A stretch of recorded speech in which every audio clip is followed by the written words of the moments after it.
Student, তোমরা যারা ক্যালকাটা ইউনিভার্সিটির আন্ডারে 5th সেমিস্টারের ছাত্রছাত্রী আছো এবং তোমাদের ইতিহাস সাবজেক্টটা মাইনর সাবজেক্ট হিসাবে আছে, তোমাদের জন্য আজকের ক্লাসটা খুবই গুরুত্বপূর্ণ।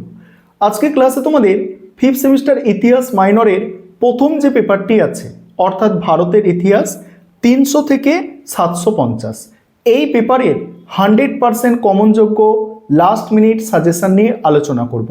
এবং তোমরা যারা ইংলিশ ভার্সনের স্টুডেন্ট আছো, তোমরাও আজকে ক্লাসটা দেখো, কারণ সাজেশনটা তো বাংলায় থাকছেই, তার সঙ্গে সঙ্গে ইংলিশেও থাকছে। এবং আমাদের এই ইতিহাস মাইনরের MN3 পেপারের যে মক টেস্টের প্রশ্নপত্র তৈরি করা হয়েছে, সেই মক টেস্টের প্রশ্নপত্রটাও আজকে তোমাদের সঙ্গে শেয়ার করে নেব।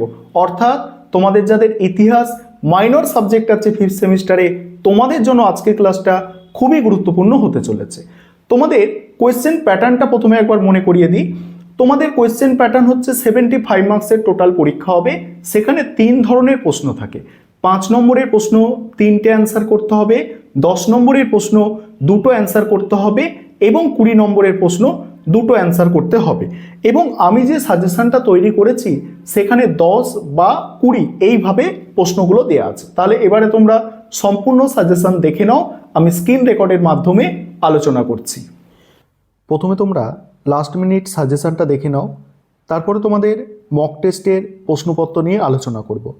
এবং তোমরা যারা ইংলিশ ভার্সনের স্টুডেন্ট আছো, তোমরাও আজকে ক্লাসটা দেখো, কারণ প্রতিটা প্রশ্ন বাংলায় লেখা আছে এবং তার নিচে নিচে ইংরাজিতে লেখা আছে ব্র্যাকেটের মধ্যে, তোমরা দেখতে পাচ্ছ। তাই তোমরা যারা ইংলিশ ভার্সনের স্টুডেন্ট, তোমাদের কোনো সমস্যা হবে না। আজকে তোমাদের MN3 পেপার, অর্থাৎ প্রথম যে মাইনর পেপারটি তোমাদের পরীক্ষা দিতে হবে, এই পেপারের সাজেশন নিয়ে আলোচনা করতে চলেছি। তোমাদের সিলেবাসটা তোমরা জানো, এটা 300 BCE থেকে 750 CE পর্যন্ত পড়তে হবে।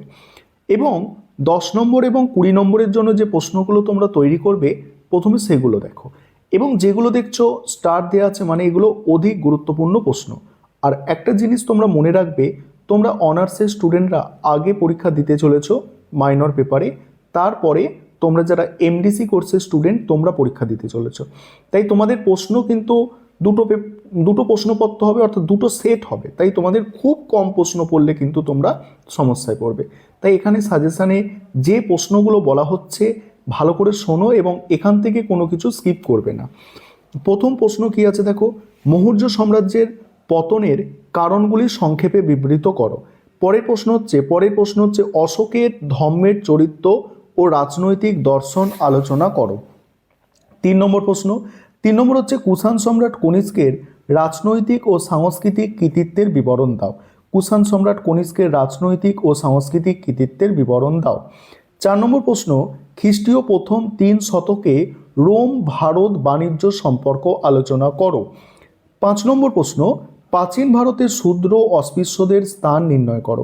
প্রাচীন ভারতের শূদ্র এবং অস্পৃশ্যদের স্থান নির্ণয় করো। 6 নম্বর হচ্ছে সাম্রাজ্য বিজেতা হিসাবে সমুদ্রগুপ্তের কৃতিত্ব মূল্যায়ন করো। সাম্রাজ্য বিজেতা হিসাবে সমুদ্রগুপ্তের কৃতিত্ব মূল্যায়ন করো। 7 নম্বর প্রশ্ন আছে সমুদ্রগুপ্তের সাম্রাজ্যবাদী নীতি আলোচনা করো। নেক্সট প্রশ্ন আছে গুপ্ত যুগকে সুবর্ণ যুগ বলা কতটা যুক্তিসঙ্গত, বিচার করো।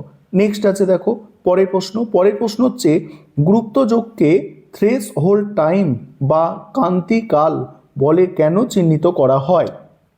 10 নম্বর প্রশ্ন দেখো, 10 নম্বর ধর্মশাস্ত্র অনুযায়ী প্রাচীন ভারতে নারীর সম্পত্তির অধিকার ও বিবাহ ব্যবস্থার একটি চিত্র দাও। নেক্সট প্রশ্ন, গুপ্ত সংস্কৃতির প্রধান ধারণাগুলি আলোচনা করো।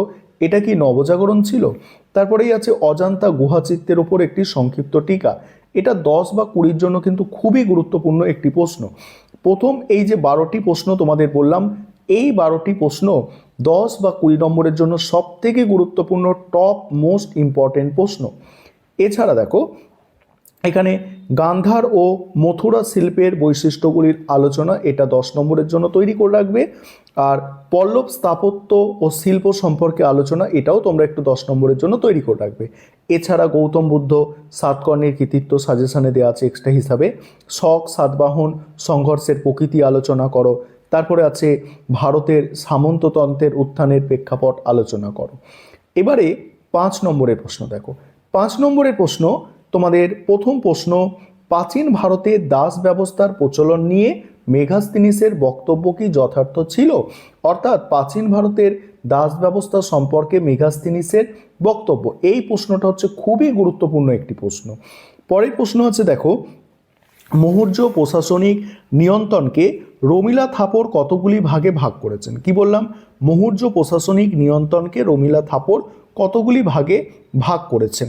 তারপরে দেখো, তারপরেই আছে মৌর্য যুগের রাজস্ব ব্যবস্থার বৈশিষ্ট্য আলোচনা করো। মৌর্য যুগের রাজস্ব ব্যবস্থার বৈশিষ্ট্য আলোচনা করো। পরের প্রশ্ন, মোস্ট ইম্পর্টেন্ট প্রশ্ন, মৌর্য কৃষি ব্যবস্থার ওপর সংক্ষিপ্ত টিকা লেখো। মৌর্য কৃষি ব্যবস্থার ওপর সংক্ষিপ্ত টিকা। নেক্সট আছে মৌর্যোত্তর যুগে উত্তর ভারতের নগরায়নের ওপর সংক্ষিপ্ত টিকা। মৌর্যোত্তর যুগে উত্তর ভারতের নগরায়নের ওপর সংক্ষিপ্ত টিকা। তারপরের প্রশ্ন আছে গুপ্ত শাসন প্রতিষ্ঠার প্রাক্কালে, গুপ্ত শাসন প্রতিষ্ঠার প্রাক্কালে উত্তর ভারতের রাজনৈতিক অবস্থা সংক্ষেপে বিবৃত করো। নেক্সট আছে দেখো, গুপ্ত যুগে নারীর অবস্থানের ওপর একটি সংক্ষিপ্ত টিকা। এটাও মোস্ট ইম্পর্টেন্ট প্রশ্ন, গুপ্ত যুগে নারীদের অবস্থা। নেক্সট হচ্ছে সঙ্গম সাহিত্য, খুব ভালো করে তোমাদের 5 নম্বরের জন্য দেখতে হবে সঙ্গম সাহিত্য। পরের প্রশ্ন, অগ্রহার ব্যবস্থা সম্পর্কে টিকা, 5 নম্বরের জন্য খুব ভালো করে দেখবে। তারপরে গান্ধার শিল্প রীতি সম্পর্কে একটি সংক্ষিপ্ত টিকা, 5 নম্বরের জন্য খুব ভালো করে দেখতে হবে।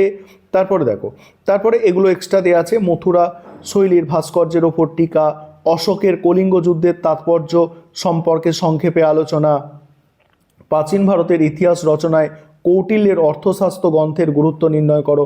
এগুলো তোমরা একটু দেখে যেতে পারো। এবারে তোমরা এই MN3 পেপার থেকে যে মক টেস্টের প্রশ্নপত্র তৈরি করা হয়েছে, সেই মক টেস্টের প্রশ্নপত্রটা এবারে তোমরা দেখে নাও। এবারে তোমরা MN3 পেপারের মক টেস্টের প্রশ্নপত্রটা দেখে নাও। দেখো, তোমাদের 75 মার্কসের পরীক্ষা হবে। পরীক্ষায় যেভাবে প্রশ্নপত্র থাকে ঠিক সেইভাবেই মডেল প্রশ্নপত্র তোমাদের জন্য তৈরি করা হয়েছে এবং তোমাদের সিলেবাসের মোস্ট ইম্পর্টেন্ট প্রশ্ন নিয়ে এই মক টেস্টের প্রশ্নপত্র তৈরি। তোমরা যারা ইংলিশ ভার্সন স্টুডেন্ট তোমরাও দেখো, কারণ প্রশ্নটা প্রথমে আমি বাংলায় আলোচনা করব, তারপরে তোমাদের ইংলিশেও এই মক টেস্টের প্রশ্নপত্রটা দেখিয়ে দেবো। দেখো, 5 নম্বরের প্রশ্ন প্রথমেই তোমাদের লিখতে হয়। 5 নম্বরের প্রশ্ন যেগুলো রেখেছি দেখো, প্রাচীন ভারতের দাস ব্যবস্থার প্রচলন নিয়ে মেগাস্তিনিসের বক্তব্য। নেক্সট হচ্ছে মৌর্য যুগের রাজস্ব ব্যবস্থার বৈশিষ্ট্য আলোচনা করো। নেক্সট সঙ্গম সাহিত্য বলতে কী বোঝো। নেক্সট অগ্রহার ব্যবস্থা সম্পর্কে একটি সংক্ষিপ্ত টিকা। নেক্সট গান্ধার শিল্পরীতি সম্পর্কে একটি সংক্ষিপ্ত টিকা।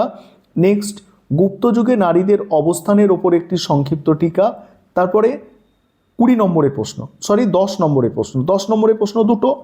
এখানে 10 নম্বরের প্রশ্ন যেগুলো রেখেছি দেখো, অশোকের ধর্মের চরিত্র ও রাজনৈতিক দর্শন আলোচনা করো। তারপরে কুষাণ সম্রাট কনিষ্কের রাজনৈতিক ও সাংস্কৃতিক কৃতিত্বের বিবরণ দাও। নেক্সট খ্রিস্টীয় প্রথম 3 শতকে রোম ভারত বাণিজ্য সম্পর্ক আলোচনা করো। পরের প্রশ্ন, পল্লব স্থাপত্য ও শিল্প সম্পর্কে আলোচনা করো। এবারে বিভাগ গ, সেখানে কি থাকে? সেখানে 20 নম্বরের প্রশ্ন দুটো অ্যান্সার করতে হয়। 20 নম্বরের প্রশ্ন যেগুলো রেখেছি দেখো, প্রথম প্রশ্ন হচ্ছে মৌর্য সাম্রাজ্যের পতনের কারণ। দ্বিতীয় প্রশ্ন হচ্ছে সাম্রাজ্য বিজেতা হিসাবে সমুদ্রগুপ্তের কৃতিত্ব। 3 নম্বর হচ্ছে গুপ্তযুগকে সুবর্ণযুগ বলা কতটা যুক্তিসঙ্গত, বিচার করো। তারপর প্রাচীন ভারতের শূদ্র অস্পৃশ্যদের স্থান নির্ণয় করো। এবার তোমরা যারা ইংলিশ ভার্সনের স্টুডেন্ট আছো তোমরা সম্পূর্ণ মক টেস্টের প্রশ্নটা দেখে নাও। দেখো, আমি স্ক্রল করে যাচ্ছি, এই হচ্ছে তোমাদের ইংলিশ ভার্সনে মক টেস্টের প্রশ্ন।